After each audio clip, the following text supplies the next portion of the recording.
apakah kerumitan yang saudara hadapi semasa cuba menjadi penulis yang sudah lama menghilang?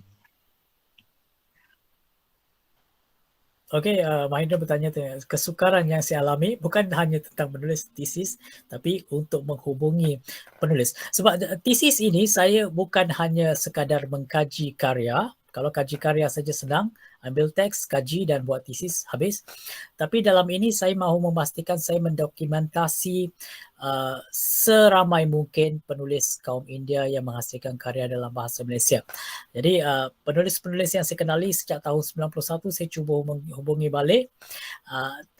Malangnya ada penulis yang secara terang-terangan bila mereka baca mesej daripada saya meminta biodata, saya meminta senarai karya terbaru, saya meminta tahu apakah perkembangan terbaru mereka. Mereka baca mesej saya tapi mereka memilih untuk tidak membalas.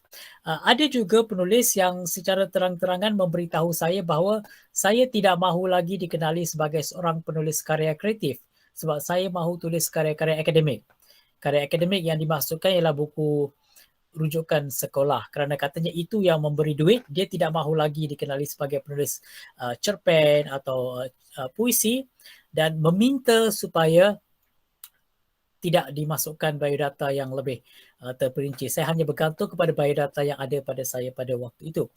Tapi pada masa sama juga, selain daripada cabaran, saya juga berpeluang untuk menghubungi beberapa ramai penulis yang sebelum ini saya tak dapat hubungi.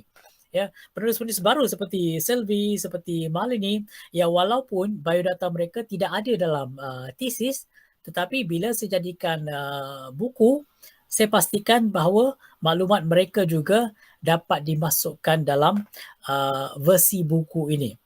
Dan saya juga mendapat peluang apabila saya memulakan, saya promosikan di Facebook bahawa saya mau tulis buku ini, saya mencari beberapa lagi penulis, misalnya Amarjit Singh, penulis yang menulis tahun awal 80-an. Sebelum ini saya cuba cari tak jumpa. Tapi hasil daripada maklumat daripada rakan-rakan di Facebook dapat dihubungi, maka saya dapat kemaskinikan biodata beliau bagi versi buku ini. Dalam tesis memang tak sempat, tapi dalam versi buku ini sempat dilakukan. Begitu juga dengan Kamala Supaya, penulis yang hanya menulis satu cerpen bahasa Malaysia dalam pertandingan cerpen Maybank DBP.